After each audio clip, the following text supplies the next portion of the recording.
মায়ের খেদমত কেমন?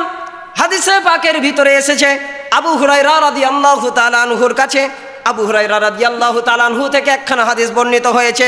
রাসূল আকরাম সাল্লাল্লাহু আলাইহি ওয়াসাল্লামের কাছে যেন এক ব্যক্তি আসলেন। ব্যক্তি আসার পরে বললেন, ইয়া রাসূলুল্লাহ, ইয়া হাবিবাল্লাহ, আমি সর্বপ্রথম আমি কার খেদমত করব এবং আমার জীবদ্দশায় সর্বাধিক খেদমত পাওয়ার হককে? রাসূলুল্লাহ সাল্লাল্লাহু আলাইহি ওয়াসাল্লাম বললেন, তোমার মায়ের যে খেদমত করো। বিশ্বজাহানের নবীকে আবার জিজ্ঞেস করলো, ইয়া রাসূলুল্লাহ, ইয়া হাবিবাল্লাহ, অতঃপর কার খেদমত করব?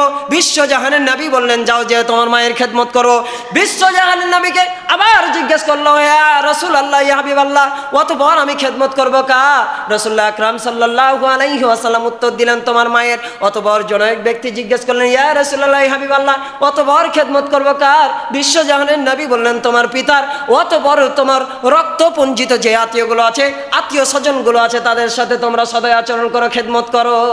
তিনবার বলেছেন মায়ের কথা, একবার বলেছেন বাপের কথা, তারপর বলেছেন আত্মীয় স্বজনের কথা।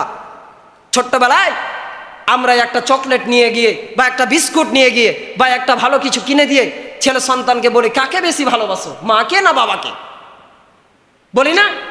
আমরা কিন্তু জিজ্ঞেস করি, কাকে সব থেকে বেশি, আব্বু কাকে সব থেকে বেশি ভালোবাসো, আম্মু কাকে সব থেকে বেশি ভালোবাসো? এবার ছেলে সন্তান মেয়ে সন্তানকে প্রলোভন দেখান, কিছু দেওয়ার একটা প্রলোভন দেখান, দেখিয়ে আপনি বুঝাতে চান যে তুমি বলো যেন তুমি আমাকে ভালোবাসো। বাপ চাই বাপের কথা যেন বলে, আর মা চাই যেন মায়ের কথা বলে। কিন্তু হাদিসের এই বাক থেকে পাওয়া যায়, এর ব্যাখ্যা থেকে পাওয়া যায়, সব থেকে বিশ্বে যাকে ভালোবাসবে, একমাত্র ভালোবাসবে কাকে বলেন তো? মাকে।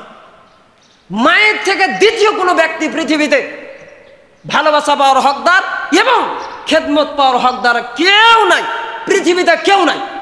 অথচ বড় বড় হুজুর, বড় বড় আলেম দেখবেন মা কি জিনিস চিনেই না, মা কোথায় থাকে আর বাপ কোথায় থাকে তার ঠিক ঠিকানা নাই।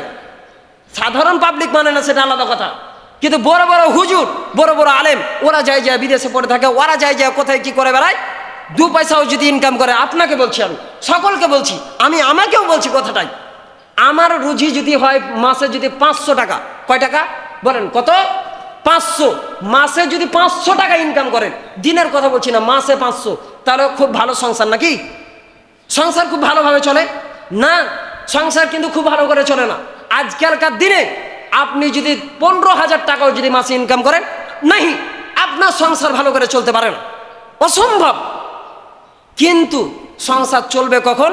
যখন স্বামী স্ত্রীর উভয়ের যখন সমর্থন থাকবে, মহাব্বত থাকবে, ভালোবাসা থাকবে, সেই জায়গাতে সংসার টিকবে।